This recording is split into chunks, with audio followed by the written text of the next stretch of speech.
Hello, we are studying आरोह भाग 2 class 12 Hindi आधार पाठ्यपुस्तक।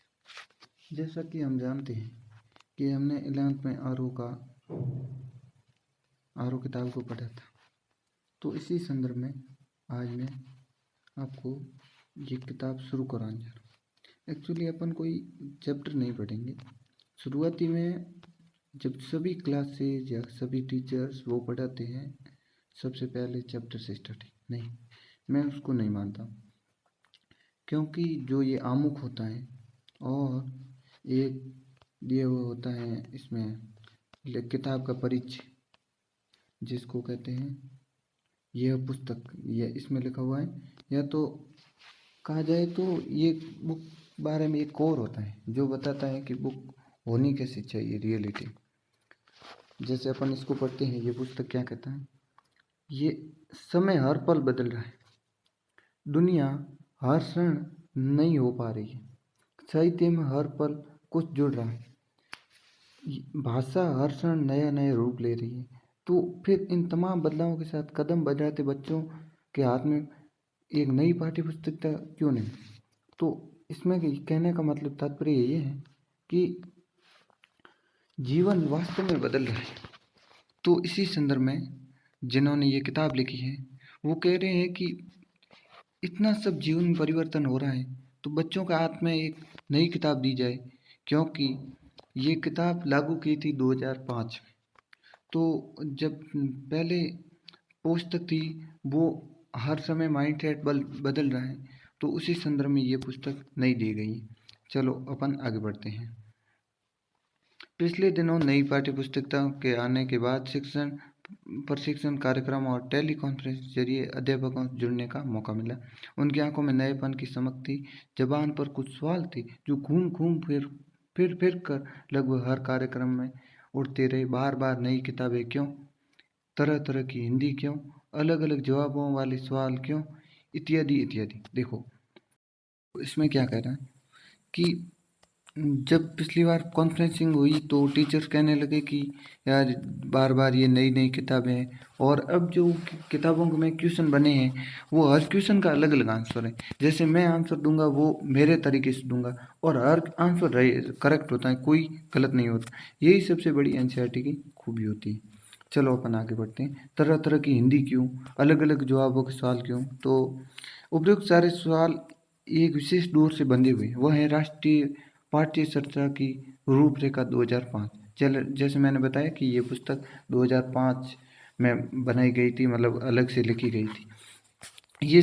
ये सुझाती हैं कि शिक्षा के उद्देश्य व्यापक होने चाहिए, जिनमें विचार और काम की स्वतंत्रता, दूसरों की भलाई और भावनाओं के प्रति संवेदनशील, नई स्थितियों का लचीलेपन और रचनात्मक तरीके का सामना करना। जैसे इसमें लिखा हुआ है संवेदनशील, लचीलेपन, इन शब्दों का अर्थ ये है कि नई स्थितियाँ जैसे जैसे परिवर्तन हो रही है, बच्चों का माइंड परिवर्तन हो रहा है। पहले की किताबों में रूढ़िवादिता ज़्यादा थी कि जो मान लो कि टीचर्स ने कह दिया वो करेक्ट है, या किताब ने कह दिया वो एकदम ठीक है। लेकिन इसमें ये कह रहे हैं कि जो बच्चा कहेगी वो बच्चा कहेगा या कहेगी वो भी बात सही होगी, इसमें कोई गलत नहीं मानी जा सकती। तो सामने लोकतांत्रिक प्रक्रिया में भागीदारी के प्रवृत्ति और आर्थिक प्रक्रियाओं तथा सामाजिक बदलाव में योगदान देने के लिए काम करने की क्षमता प्रमुख है। शिक्षा के इन उद्देश्यों के आज के जटिल होते समाज में विशेषकर भाषा साहित्य के विद्यार्थियों को बार बार जांचने परखने की जरूरत है। इसी जरूरत को पूरी करने का प्रयास किया आरोह भाग 2, जिसका निर्माण कक्षा 12 में हिंदी आधार पाठ्यक्रम पढ़ने वाले विद्यार्थियों के लिए किया गया। ठीक है, ये तो नॉर्मल बताएं जो आप समझ लो। अब ये सबसे बड़ी बात है कि तरह तरह की हिंदी क्यों। इस हिंदी एक व्यापक भाषा है और संपर्क भाषा भी है। इसका लेखक और पाठक समुदाय में भी बड़ा है। जो कुछ रोज अच्छा जा रहा है उसका दायरा एक और कश्मीर से कन्याकुमारी तक, और दूसरी ओर विभिन्न अनुशासनों के रूप में विस्तार भी है। एक ही शब्द नए प्रसंग में रखे जाने पर अलग अलग अर्थ दे सकता है। हाँ हाँ, ये समाज विज्ञान, पर्यावरण विज्ञान, कला और साहित्य की भाषा को चिल में पढ़कर बेहतर जाना जा सकता है। भाषा के ये अलग अलग प्रयोग उसे नया करते हैं। वह ठहरी हुई निर्जीव वस्तु नहीं है, बल्कि अपने वैविध्य के साथ विकास करती हुई संजीव धारा है। व्यवहारीकरण किशोर दास जी वाजपेयी ने लोक को ही भाषा बनने का सबसे बड़ा प्रमाण किया है। चलो, इसमें क्या बताया गया है कि अलग अलग जगह की भाषाएं क्यों। जैसे मान लो मैं राजस्थान से हूँ, या कोई दिल्ली से है, या कोई साउथ इंडिया का है, तो वहाँ पे हर कल्चर के लिए अलग अलग शब्द का अलग अलग महत्व है। क्योंकि जिस चीज़ को अपन जिस रूप में देखते हैं, जन्म से जिस रूप में देखते हैं, तो हमारे जो मन में विचार आएंगे वो उससे बहुत ज़्यादा प्रभावित होते हैं। इसीलिए कहा है कि जगह बहुत महत्वपूर्ण योगदान है। जैसे किशोरदास जी वाजपेयी ने कहा है कि लोक, लोक मतलब जन, जन या इसमें सांस्कृतिक, और वही सबसे बड़ी भाषा का प्रमाण है। जैसे वो कहते हैं ना कि थोड़ी दूर में भाषा बदल जाती है, तो इसी का ही प्रमाण सबसे बड़ा यही है। अलग अलग जवाबों वाले सवाल क्यों, ये सबसे बड़ा सवाल है कि ये जो मतलब नई नई नई रूपरेखा ला रहे हैं, इसमें टीचर की मतलब वो बात को बच्चे अपने अपने हिसाब से कर रहे हैं, तो ये कह रहे हैं कि इसका मतलब क्या हो गया। मतलब नई नई किताबें ला रहे हैं तो, और नए नए जवाब, तो फिर ये टीचर के लिए एक प्रॉब्लम का विषय बन सकता है। ये टीचरों का कहना है, और ये जो जवाब दे रहे हैं जी, जिन्होंने किताब लिखी है वो दे रहे हैं जवाब। आज का युग सूचना क्रांति का है।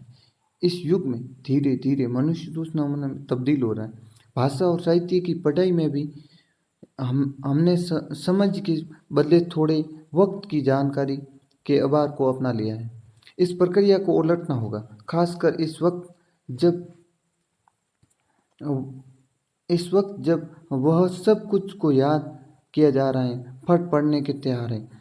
भारत अपने मूल स्वभाव में ही बहुभाषी और बहुलता वासी संस्कृति संपन्न देश है।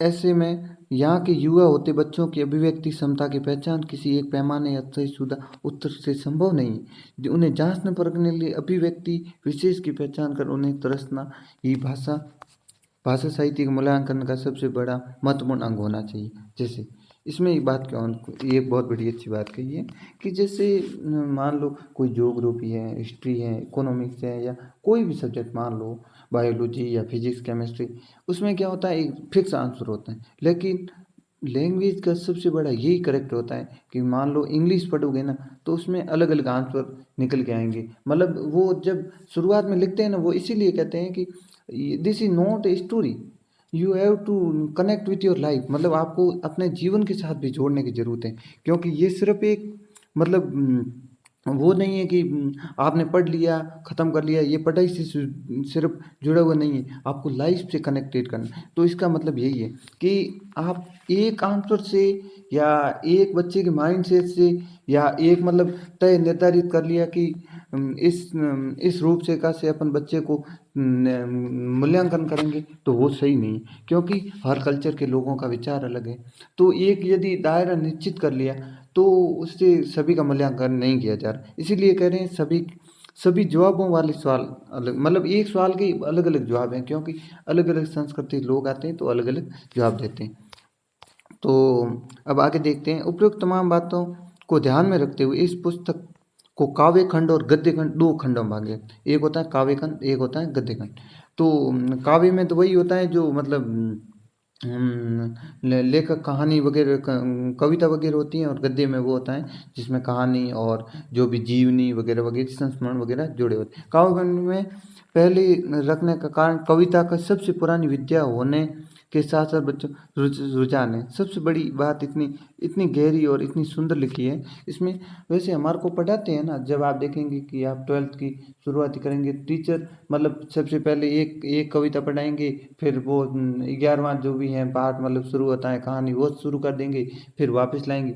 लेकिन सही में तरीका ये होना चाहिए कि काव्य खंड को पहले पहले पढ़ाना चाहिए। उसका फ़ायदा क्या है? यदि काव्यखंड को पहले पढ़ाएंगे ना, उसका फ़ायदा ये होगा कि बच्चे में एक भावना ऐसी जागृत हो जाएगी, उसका खुद का विचार होगा, मतलब वो खुद पढ़ने लग जाएगा। क्योंकि जैसे जैसे अपन कहानी पढ़ते हैं ना, उसमें अपने मतलब विचार मिल जाते हैं, लेखक और अपने जब विचार मिल जाते हैं ना, तो फिर मतलब अलग ही आनंद आने लग जाता है। चलो, अपन ये लिखते हैं और काव्यखंड इसीलिए आगे रखा है।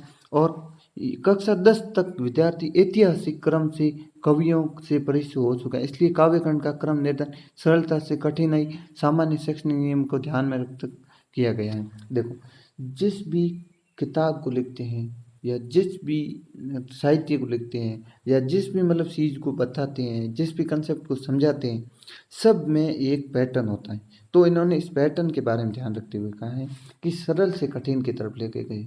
जैसे आपने 10वीं तक पढ़ा होगा, तो उसमें कालक्रम से, हालांकि अपन अपन तो ध्यान नहीं रखते क्योंकि टीचर बता नहीं है तो हमें पता नहीं चलता। बाकी वास्तव में जो क्रम जमाए हुआ होता है वो मतलब जैसे पहले कौन टीचर था, बाद में कौन था, उसके हिसाब से तय होता है। तो ये फर्क पड़ जाता है कि ये बता रहे हैं कि किस पैटर्न से तो ये किताब लिखी हुई सरल से कठिन। अन्य भारतीय भाषाओं के कवियों में गुजराती के वरिष्ठ कवि उमा शंकर जोशी, उर्दू के शायर फिराक गुरु खुरी की बहुत अच्छी वो क्या कहते हैं अपने जो शायरी और शायर है, बहुत अच्छे लिखते हैं। तो इनकी वो जो शायरी है वो बहुत शानदार लिखी हुई है, अंदर बुक में लिखी हुई है। और अब है हिंदी कविता के साथ साथ भारतीय भाषाओं के इन कवियों पढ़ना बहुभाषी बहुक्षेत्रीय परिवेश में एक ही रचनात्मक भावभूमि की पहचान के रूप में देखा जाना जा सकता है। इनकी क्या हुआ कि जो जो जो मान लो गुजराती के हैं या बंगाली के हैं, जो भी हैं, उनके वो क्या है ले जीवनी को जीवनी नहीं सॉरी उनके लेखन लेखन के जो प्रसंग हैं, कविताएं हैं, कहानी है, जो भी उनको ट्रांसलेट करके हिंदी में पढ़ाए जाते हैं, ताकि उन उन राज्यों के या उन भाषाओं के या उन भाषाओं में लिखी ग्रंथों के बारे में बच्चे जान सकें, हिंदी भाषी बच्चे जान सकें। गद्य खंड में आर्थिक चिंतन, दलित विमर्श, स्त्री विमर्श, संस्कृति और विज्ञान, पर्यावरण और प्रकृति, लुप्त प्राय प्राचीन कला, फिल्मी चरित्र में आम आदमी का केंद्रित रचनाओं में सम्मिलित किया जाता है। वर्तमान समय में विकास को परिभाषित करता बाजार, सशक्त माध्यम के रूप में फिल्म और उनका बनता समाज हमारी सोच में केंद्र है। अब ये क्या कहना कि अब बाजार है ना, ये बहुत इंपॉर्टेंट बन गया है। फिल्मी समाज मतलब लोग रियलिटी से हट रहे हैं। रियलिटी बात यही बात कह रहे हैं। ये जहाँ एक और बाजार में ने रोजगार और व्यापार का अवसर दिया, वहीं दूसरी ओर हमें अपनी गिरफ्त में ले जा रहा है। जैसे कैसे, मान लो अपन बाजार जाते हैं तो अपने पास जितने पैसे होते हैं, जो भी चीज़ होती है खरीदने का मन करता है। इसका मतलब ये कि अपन अपन नहीं खरीदना चाहते, लेकिन जैसे मान लो फ़ोन का ही एग्जांपल लेते हैं। अब फ़ोन कितना ही काम आता है, लेकिन फ़ोन ने अपन को पकड़ लिया है, जकड़ लिया है कि अपन चाहते हैं फ़ोन को छोड़ते, लेकिन फ़ोन नहीं छोड़ सकते। उसी तरह ये बता रहे हैं बाजार ने हमें गिरफ्त में ले लिया।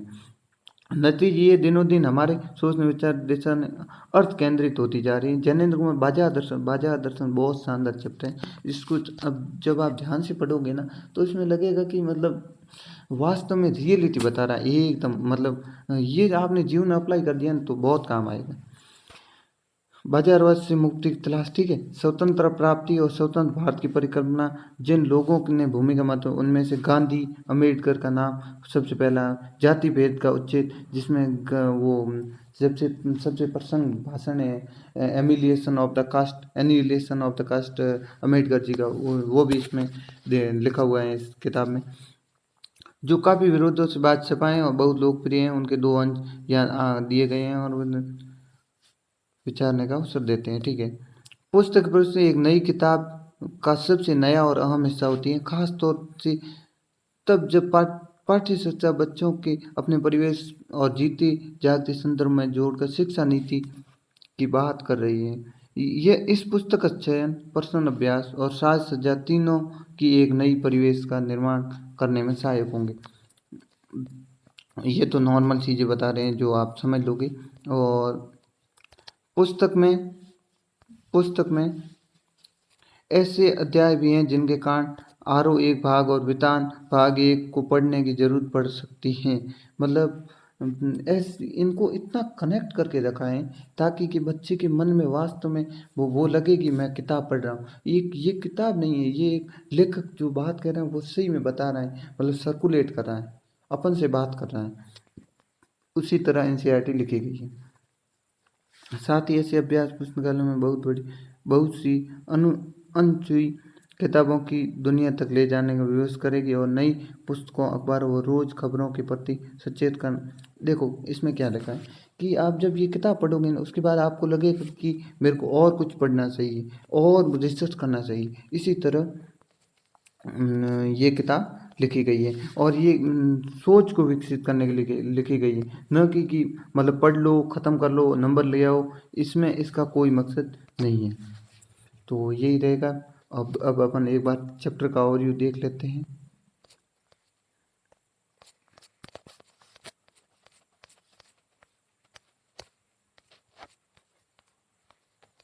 ये देखो, सबसे पहली जो कविता है मैंने बताया, जैसे इन्होंने ऊपर लिख दिया था कि काव्यखंड सबसे पहला रहेगा, जिसमें हरिवंश राय बच्चन की किताब है।